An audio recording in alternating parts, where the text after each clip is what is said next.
Docus, and we're back with another episode of Conversations on the Rocks. And today I'm with Doreen Morin Van Dam, one of my very old, she's not old, but we've been friends for a really long time. And Doreen, will you just introduce yourself a little bit, and then we're going to dive into this topic because we got a lot to go over, and a 30-minute segment. So have it. Sure, absolutely. I was born and raised in the Netherlands, immigrated at age 18 by myself, married young. I married an American. I immigrated from the Netherlands and raised 4 children, was a stay-at-home mom. And at age 40, started my business. That's where I met Kristen about 13 years ago, 13 years ago. And I am a runner. I have a bunch of dogs. My children are now aged 27 to 19. So, they're young adults, not teenagers anymore. That phase lasted forever. And I like to, I know. So I've morphed from a social media manager into a social media strategist, and consultant. So that's what I do. Run my own business and work full time and loving it. So you and I both have young adult children, and all but one of yours and all of mine have left the nest. I am an empty nester, and you are 75% of an empty nester. 50. Did we have another boomerang? I've had 2 boomerangs already. Now I have 2 at home. One, a young adult, is at home because of a disability. And then one is at home. He's a teenager. He's a 19-year-old, but he goes to college, but he lives at home. He's a commuter. So he basically lives there, but he just sleeps here. And that is Generation Z, for those who may not be in tune with all the generations. And obviously, Doreen and I are Gen X. And it's interesting and very challenging. And so we want to kind of dive into the challenges, not just that we face, but that they are facing, particularly the differences, because you married young, right? I married a little older than you, but I was out on my own by the time I was 20. And I came from that generation of, once you left the house, you were gone. There was no boomeranging going on with the boomer generation. And it was tough, but I cannot say that it's nearly as tough for me, or it was as tough for me as it is for our kids. And whether it's the economics piece of, I did read something not too long ago. I don't know if you saw the same study, that something crazy high, like 65% of parents are supporting in some capacity their adult children up to and over the age of 30, whether that looks like helping them out with rent, helping them out with other bills, helping them out with food, something. What has been your experience with the 2 that are, or even, what has been your experience with your kids after they have left? Yeah, so 2 of them boomeranged back, one after college when we moved from South Carolina to Vermont. So he finished college right at the time that we moved. So he decided that he was going to check out Vermont and live with us for 7 months. He moved back right before COVID hit. And then the other one was in college and boomeranged during college because she was kicked out of the dorm and had to come live with us for a year before she moved back to college, and then eventually got married. She got married young. But yeah, the experience is that we've told them, if you need support, we see how hard it is. So they know to ask for the things that they need. We carried, our oldest is 27. We carried him on our health insurance till we couldn't anymore, till he was 26. And something that I want to touch on right now that I think you were going to bring up anyway, is that, he got a college education, but right now he's working 2 labor intensive jobs. He's not really working in what he studied. He's a degree in biology and chemistry. And he doesn't want to work inside, decided that he wants to work outside. He works on the beach, works at a horse farm, and loving the work that he does. But that doesn't necessarily give you a lot of stability. And they're seasonal jobs, both of them. But he's happy. And the advice that we gave him, 10 years ago, and that we were expected to give, is go to college. And he's Right. said to us, if I were to do it again, I wouldn't go to college. But then that's also where all his friends have come from. That's where he became an adult. He moved out at 18. He told us afterwards, it was so funny. We drove him to college and he didn't go into the dorm. He went to College of Charleston, where there's a shortage of dorm rooms anyway. So they allow freshmen to live off campus, even as freshmen. Right. And so he thought we were going to give him a lot of cash, even though we said, you're on your own. We won't pay for college. You have to figure it out. You saved during high school. You got scholarships. You got to work in college, and we can't help you. And he really thought that we were going to drop him off and give him a couple of $1,000s, and we didn't. And so he had to figure it out. I think a lot of that too. I've got a funny story for you that just happened to me last night talking about, because again, you and I are so similar in our personalities, especially when it comes to parenting. And other parent peers literally have made our job very difficult, in the sense of it makes us tease us up to be kind of the bad guy, right? Yeah. And last night I got a text from my oldest, and she said, have you guys been saving for our weddings? And I was like, no, we haven't. And she's like, well, who's going to pay for my wedding? And I'm like, I'm going to say that's probably you. I said, my parents didn't pay for those are the two things too. They didn't pay for my college. So I didn't go to college, right? I don't have a degree, and they paid for a little bit of my wedding, right? But that expectation from Gen Z is that we're just throwing out money right and left. And I'm like, I don't know. It's sometimes with her, especially, I look at her and I go, have you not lived with us for 26 years? Like, at which point of your growing up did you ever see us with, wads of cash that we were just throwing to you guys? Like, we can help you when we can. It's kind of going back to how expensive it is. And, with her, I made the commitment to her just to help her get in a little bit better of an area in Washington, D.C. I said, I will commit to giving you $200 a month. And I said, it's not a ton, but it's something that you can count on. And she's like, I don't want your money. I said, but if I put it in my budget, then I know. Right. And so that helped her. I mean, even just $200 a month can help get them to a better place. Right.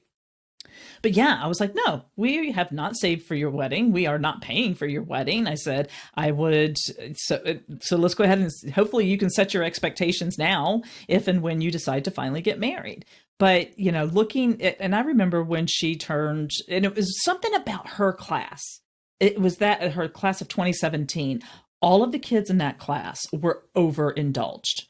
Like, yep. When they turned 16, there were more brand new, and I'm not talking just cars. I'm talking like Beamers, Porsches, Jeep Wranglers. I mean, you name it, it was sitting in that parking lot with the keys in the hands of 16-year-old kids.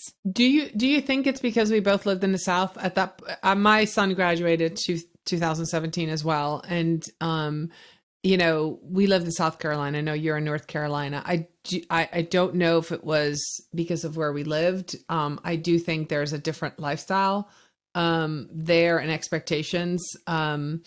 And then that's a funny story about your daughter asking. When our daughter got married, she had a wedding, just the two of them plus the two sets of parents.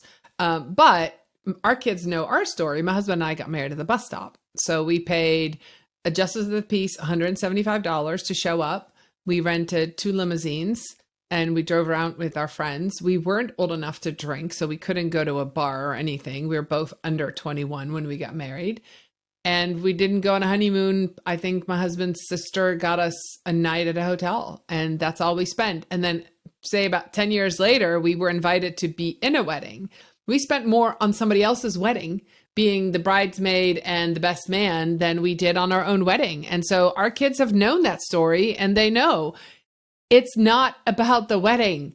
Right. It's about the marriage. Right. And I think that, that philosophy has, trickled through to everything that us as parents that we've tried to teach our children. Those things fade. When my son went to college in that same truck, when we driving him, when he's thinking we're going to hand him a bunch of cash, I also asked him, I said, you're now an adult, you're going out on your own. What are your best memories of childhood? And he said, our 4-month trip to Brazil, our 4 months living in the Netherlands, because they went to school with their cousins, driving up to Westfield, Massachusetts, and seeing snow. It was all about experiences. He didn't, and birthday parties. We always had incredible birthday party experiences. Nothing that I hired somebody for $1,000 to come in and entertain the kids. We did, Right. Survivor games and, Olympics on the beach. And he said it was the experiences that he remembered, not the things that he got. Yeah. So if you're listening as a parent, that's what your kids will remember. It's how it made them feel. And that's something I've tried to pass on to my kids too, as far as, to pull away from the monetary piece of it, or actually especially when it comes to travel. And for some reason, and I don't know why I keep throwing my oldest, it's not I'm throwing her under the bus, but it seems like I have more examples there. But for her 21st birthday, she wanted to go to California with her friends. But she was worried about how much it was, because California's not cheap, right? And she was worried about spending the money. I said, you can always make more money. You cannot always, I said, you can never replace, you can always replace your money. You can't replace the experience, right? So I've always tried to be very experience driven with that. And, same thing, as far as did each of them have a brand new car? Absolutely not. But we did our damnedest to, have really great experiences with them. Whether it was a cruise or whether, big things like that. I would just rather spend my money on something. And I have been trying for the past 5 years to get rid of Christmas. And I think this year is going to be the year because we're taking that cruise to Greece. And I'd rather take whatever money. I'm like, tell me what you got last year. Tell me what you got for Christmas. Like, not you, but, to them, tell me all the things and they can't tell you. Right. However, if you do a trip, they'll be like, oh yeah, remember that time we did blah, blah, blah, blah, blah. How did you, work with your kids to be good financial stewards, to make them fiscally? How did you train them fiscally? Okay. So my oldest was born in 1996. So he's right on the cusp of millennial Gen Z. I think that's right on Yes. that edge. So when all my kids turned 13, I got them a bank account, under my bank account. So they got a debit card. And, so that was one of the things I did. So they could see how much all their money had to go through it. If they made money from babysitting or whatever, it had to go in there first, and then you can use it.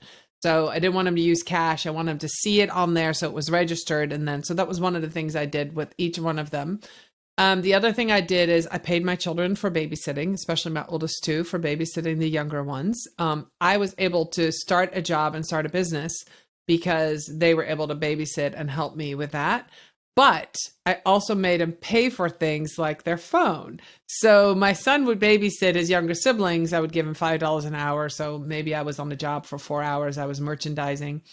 And I would literally pay him every day, right? It's payday. Every day's payday. You just did this. Here's your money. Wow. Talk about setting a standard that's unrealistic in the real world. Right. But as a 13-year-old, leaving him alone, making Right. lunch for his siblings, it was and so then I would give him the cash and he would go to his room and he knew he had to put it like through the bank, but he would be sitting in his room and sometimes he'd say, okay, I'm going to spend this on my phone, like on minutes on my phone. Or sometimes he'd be like, oh, I think I'm going to go to the mall with my friends and buy a new hat. Or, he would think about what he would spend his money on. And so sometimes he would hand me the money back and said, I really don't feel like putting it through the bank. Can I just use it for play on the computer? But it was that, I get money, I got to spend money kind of thing. And then, so he was about 13 or 14 when he got his first phone. And that was, the texting was, the AABB, kind of texting thing. Our second son didn't have a phone till he was 16. Even though he got a job at 16, I think that's when he got his phone. Our daughter, I'm thinking she was 15 or so, but my youngest one, now he's 8 years younger than the oldest. So that's really the next generation. all his friends had phones in fifth grade. So here he is in seventh grade and he didn't have a phone. So I said, you have to have a job, because here's the thing, parents. You can hand your child a phone, but you're stuck paying the bill. So even if they get a Right. phone for Christmas, you have a recurring bill. That's the part that I explained to my kids. I can buy you a phone for Christmas. How are you going to pay for the bill? And they look at me. I'm like, there's a $30 at that point bill recurring every month. So I told them, you have to have a job in order to pay that bill. I can give you the phone all you want, but there's going to be nothing that you can do with it unless you can pay the bill. So he was 13 or going on 13. He really wanted a phone. And, who's going to hire a 13-year-old? Well, he's a soccer player. So he got certified. They were short on soccer refs. He got certified at age 12. They were like, okay, you're almost 13. You can do that. And he started reffing little kid league games, soccer games. He would get $20 a game. He was 13 years old. He did tournaments. Sometimes tournaments, he would do like 6 games a day in the hot sun in Myrtle Beach, South Carolina. But he would make bank. And so then he would be like, can I spend it? I'm like, your bill is coming up, $30 a month. You got to have the money. Otherwise your phone's not going to work. So let's put some of the money towards your phone bill for the next 3 months and then see what you have left. Right. But yeah, that's how they learned. But he was the youngest. He was 13 and he really wanted that phone. And he was, I think, the last one in the carpool that got his phone, but he ended up paying for it. So let's go back. Excuse me. I know also a lot of parents in our generation, it was a non-negotiable about going to college. And in this house, it was, I didn't force the issue because you and I both are entrepreneurs. And that's something I've tried to get all of my girls to do, is to find something that can be a side hustle for you, right? And it could turn into something that's more permanent. But I remember when one of Kenzie's friends made the declaration that he was going to HVAC school, right? And I was like, that's amazing. That's incredible. Because you and I both worked with a certain particular client that, started with a truck, with a van, and is a multimillionaire now, right? And I don't think he ever went to college. And it's not that I'm against college, but the cost of college at this point, it just doesn't make sense. I just saw yesterday or the day before where Campbell University, I believe, is, in order to go there, their tuition, room, board, books, in and out the door, 1 year, $100,000. I saw something that's now, it's now passed. Yeah, that's crazy. So that is insane. And, you and I sit in enough Facebook job, marketing groups where the people that are in marketing that are saying like, they're going on hundreds of interviews. So the job market is not supporting it. Yep. And it just, in our industry alone, it is definitely not the salary that as we all know, we are all living it. Salaries have not kept pace with the cost of living. And it is hard for me to justify telling someone, go ahead and get yourself $250,000 in debt for a degree and good luck getting a salary, maybe around 50 grand. These kids are going to absolutely be drowning in debt the rest of their lives. We are setting these kids up for failure and a very bad financial demise by insisting that they all go to college. And instead, we need to be applauding these kids that want to go to trade school. You know what's great about trade school? You know what's great about being a plumber or an HVAC or an electrician? When your shift is done, you're done. You go home, you have a nice burger and fries with your family or whatever it is that you do when you get off. You go for a run, whatever, you're done. The stress on those jobs is just nothing compared to the stress of the corporate. Yeah. So let me say that I also don't have a college degree. Like you, didn't go to college. Remember, I got married young. My husband was still in college and he was getting an undergrad degree. And then by the time we started having kids, he got his master's. So supported him through 2 degrees.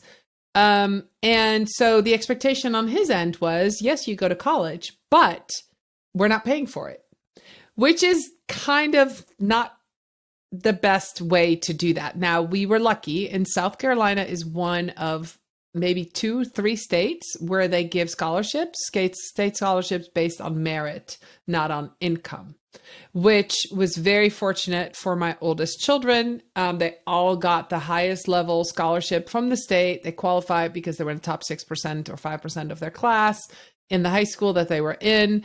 So my daughter got additional scholarships, so she basically had a free ride, including cost of living. My son got a free ride for the school part and the books part, but he had to pay his own cost of living. That's why he had to work and pay his own rent and everything. So that was lucky. My youngest, now we're in Vermont, that's a whole different ballgame. We are supporting him by allowing him to live at home for 4 years, right? So he doesn't have the cost of living to pay for because the other kids had left by then, but he has to pay for his own college. So it's about 5,000-6,000 a semester, and he has to come up with that money. Now he saved money. He took a little loan. He pays for, there's not a whole lot of books at what he's studying. So there's a lot of online stuff. We did have to purchase a new car because he's a commuter and his car broke down. So we purchased a car that's in our name, obviously our car, but he has to put his own gas in it. And so he had a chance to potentially be an RA and live on campus, but he's like, yeah, but then I have to buy the food, package, and that's another 2,000 a semester. And he's like, if I live at home, yeah, I have a commute, but all that is free. So he's doing the math on all of that. And he found a great food hack. All of his friends, it's a very small college. All of his friends have, what do you call the food package? What do you call that? Meal plan. Meal plan. They call it food package. It's the same thing. Meal plan. They all have a meal plan and they all get, I think, 20 or 30 guest passes. So he is the beneficiary of every single one of their guest passes. So because otherwise he would have to pay it himself. So he's being frugal with his money because it's his money. If it was my money and I would be buying the meal plan. That's exactly right. That's the difference, right? So yep. Yeah, he does live at home. I do his laundry, but he does his own cooking. You do I do his laundry. I do his laundry, yeah. He has a 45-minute commute each way every day. You're doing it to make his life easier. I'm doing it to make his life easier. He does his own cooking because I'm vegan and he eats steak. So he does his own cooking. He does his own bedding. Like what I say is I do his laundry, but he has to strip his own bed and he has to make his own bed. I put it in a laundry machine. So I'm helping him that way. Something you just said, I was thinking, or it popped into my head as you were talking about all of this. And again, I'm going to throw out the disclaimer. I am not mom of the year. I am not the world's greatest parent in the world. My entire objective with my parenting career was to produce functioning young adults into the world, right? However, something, I don't know if you see it with your kids' friends, but something that I saw with the girls' friends is that these kids have no street smarts. They have very little common sense. And listening to you talk about your son with his, going through the rationalization of, if I do this, then that, and this, then that, that's making him very street smart. That's common sense. And so many, I love Gen Z, and there's so many great things about them, that there are certain things about them that make me flippin' crazy. And the fact that the lack of street smarts and common sense is one of them, and the lack of sense of urgency is another one.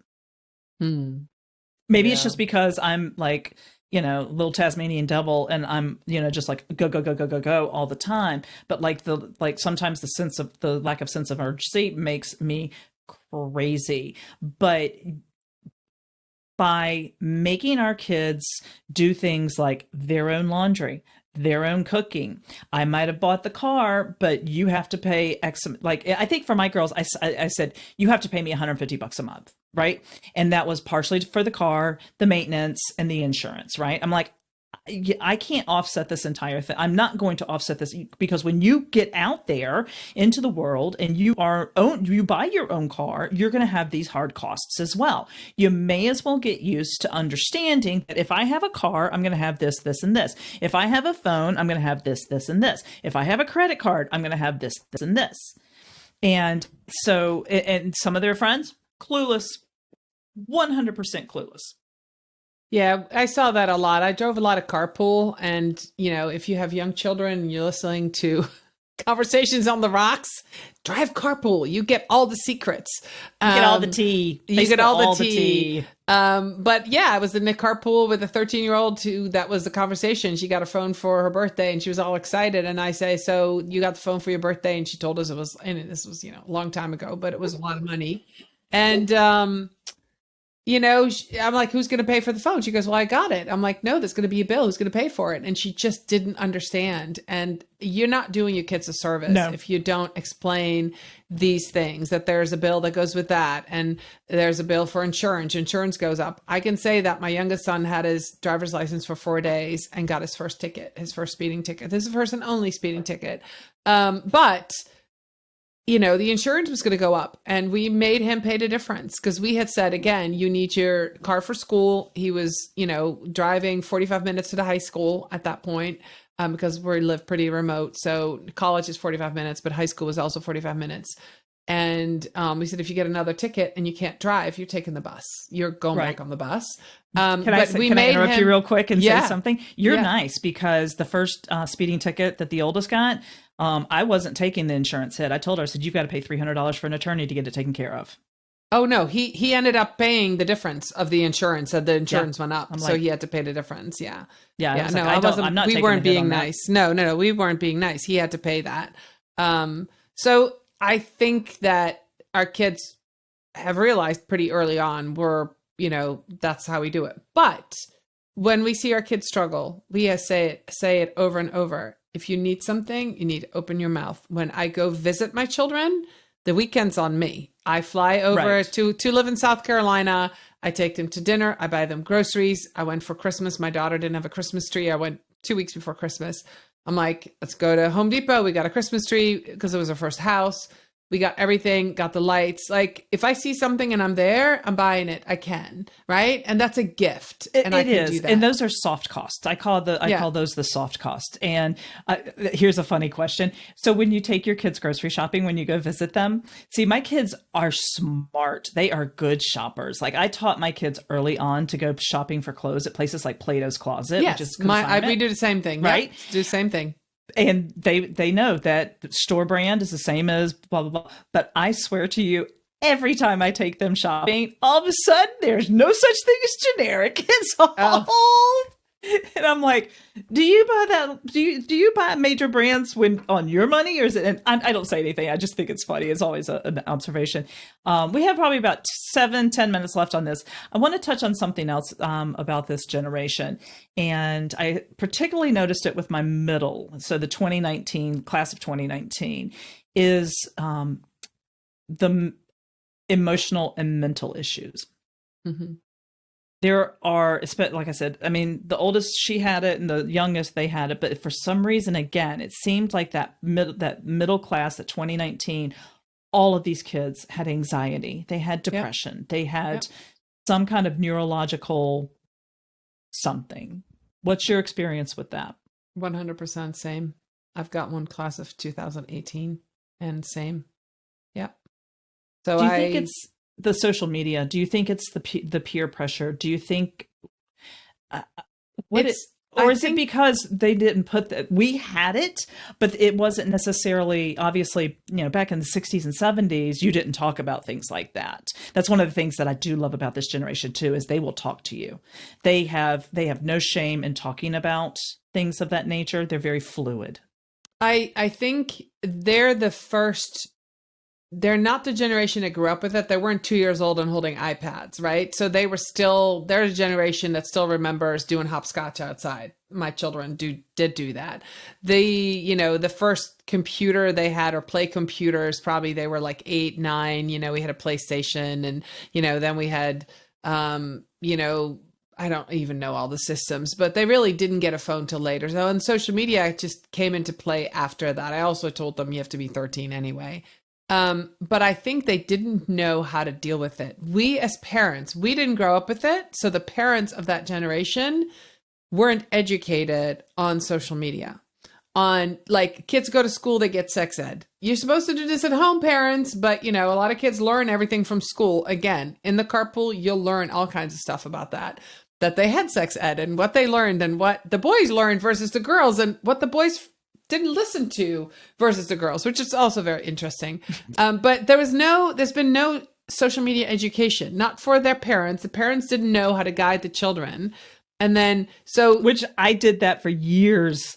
You did that. You taught that. Yeah. And for that exact reason. Right. And so, I mean, one of the things we ran into was my daughter didn't want to be in pictures. She was very self-conscious, and we lived in Myrtle Beach. So there was a lot of pictures of half-naked girls because you're in your bathing suit. And she would go to a party and she would say, I don't want to be in the picture.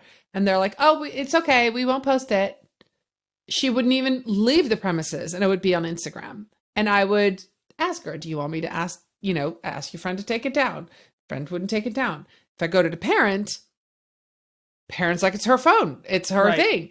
And we don't do that anymore. I think now we're educated to say, you need to have consent. People know about consent, about, you don't post pictures that you don't have permission. But that was it was all so new. Yeah. We didn't know. My son in 5th grade was that first generation at elementary school. They all got iPads. It was like and they go to school like middle of August. And I walk into the library at the end of the day, and the librarian, if I could have seen, like, her hair was standing up, and she was like, first day of school. And she's like, oh, I said, what happened? She goes, the 5th graders figured out that there's a camera on the iPad. Oh my God. And they didn't count for it because they didn't know what kids would do. What do kids do in 5th grade with cameras on the iPad? Right. Can only imagine what happened that first day. It was horrible. It was just, she's putting tape over all of the cameras, and then they had to make up a policy. So I think it's that generation of parents and teachers who didn't know to guide these kids, and they made up the rules after all the things went wrong. Right. Yeah. I really think that's what happened. Everything went wrong. The kids got reactive. Anxiety. It was reactive. That's a good way to say it. It was all reactive and not proactive. Right. But it could not have been proactive because they didn't know what they were dealing with. And I remember when I would do these courses for parents, and I would go, they would bring me into the schools. Right. And how many, especially again, 2017, oldest kid, how many of their parents, the parents, other parents were like, oh, my kids would never do that. I'm like, yeah, they are, because I see them. I see their Finsta. I know, don't tell me your kids aren't, I'm not going to rat your kid out, but yeah, they are there. Yeah. And, so many parents would just and adults, let's just say adults, were burying their heads in the ground over the social media piece of it. And that's when the damage happened. Yeah, I agree. And I think that's really, that's really the gist of it. And then the younger generation, I think by that time, I was more fluent in social media, obviously, and I knew where to set the boundaries, and I knew to say, this is acceptable, this is not acceptable. But the interesting part is, I don't know how your kids are, but none of my 4 kids want to be on it. They consume it, but they will not post, not one of them. I think that's very common. In kind of what we talk about, the dark social, not the dark web, dark social, is they want to share things, but they share it with a very small group. Yep. They share it with their friends. Yep. They're not posting the way our generation does and the way the boomers are. Because now which is probably the reason why Snapchat was so popular and is so popular with them. It's still, yeah, is because they share amongst their little circle. They probably have, 50, side chats going on with all of their different groups of friends. And, I have found that that's kind of what I do now, more so with my friends. I don't post nearly as much as I used to. I think you and I both know why. It's because we live and breathe it. So by the time I'm like, no, I'll scroll through it. I'll consume it in little bits, but beyond that, not much. So we're going to get ready to wrap up. What kind of let's dole out a little bit of advice here. Let's say that we've got some millennial parents whose kids are, because a lot of these lessons you really need to be doing from the beginning. And again, we're not parenting experts. We're just parents that have, gone through the ringer. These hard skills that they are not learning really need to be taught. Like you just said, you're not doing your kids any favor. And it's really hard to retroactively do it. I thought I had done a really good job with my kids as far as personal finance, but last month I did, as I call it, the winter mom tour, and I literally took number 2 and number 1 physical financial journals. Here is your budget planner, because they are both all over the place. I'm like, if you don't get this in check now, you are going to be suffering big time. And life is too expensive for you to be, winging it, flying by the seat of your pants when it comes to money. I was like, because you make good money, but you don't make enough money to live right now. And, my oldest went and got a second job. It finally sunk into her that if she wants to have the kind of life that she wants to have, and that, when I say that, I'm talking about just going out with her friends, because she lives in DC. It's one of the most expensive cities in the United States. She had to get a second job. Yeah.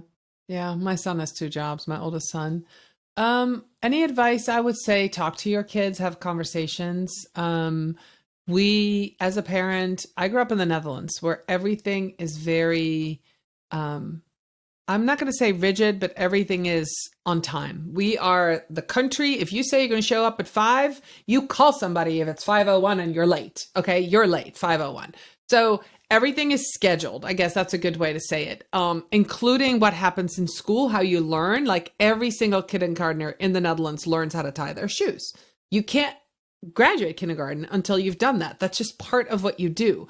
In 5th grade or 6th grade, they do that.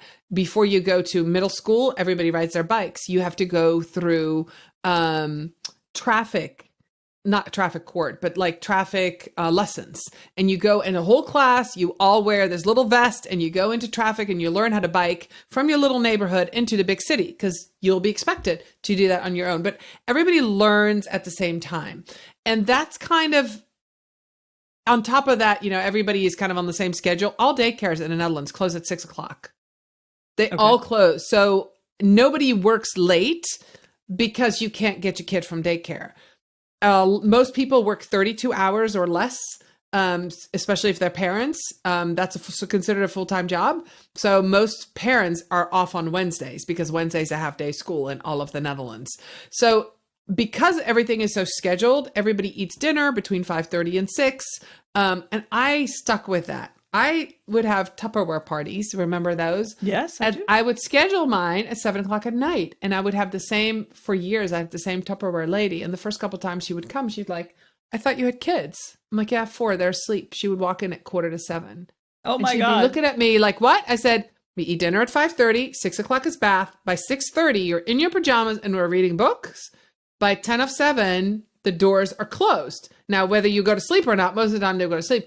Of course, they were up at 5 or 5:30 a.m. and they didn't nap, but I would have my evening to myself.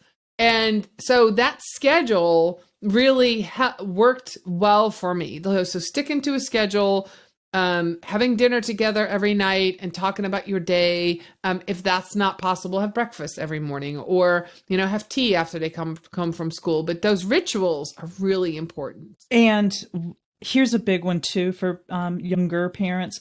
Car time is valuable conversation time, because you're sitting next to each other. You're staring probably straight out of a dashboard. And some of the most awkward and uncomfortable conversations happen in the car, because you're not having that direct eye to eye contact. So take advantage of car time too. Yeah. Whether it's a carpool or just driving your kids to a soccer or whatever, after school activity, really, really important. And take the trips. I mean, I flew all over the world with our 4 kids, sometimes by myself, sometimes with my husband. They went to Europe, 3 planes to get there. Kids are resilient. They can do it. Stay calm. You can do it. And the experience that they had traveling and seeing new things, it's nothing like it. Feed your children every food imaginable. I grew up in a country where every single day we got potatoes, 1 meatball, a big meatball, and some vegetables. That was dinner every single night. I didn't like anything. I moved to this country. I couldn't even eat pizza. I had never had pizza, didn't like spaghetti, had never had any other cultural food. And I didn't want my kids to be that way. And my husband eats anything. So we'd be at a Thai restaurant and he goes, who wants to eat octopus? And everybody says yes. So I have learned to keep my face straight and look the other way and, not show what I'm thinking, that I'm not eating that. So our children eat anything. Teach them young to eat all the different foods. And kids, do what you do. If you want your kid to be a reader, you have to hold a book in your hand every once in a while. If you want them to do sports, you have to be active. I would have my kids on the bike. I would push a jogging stroller and I'd take 4 kids with me on a run.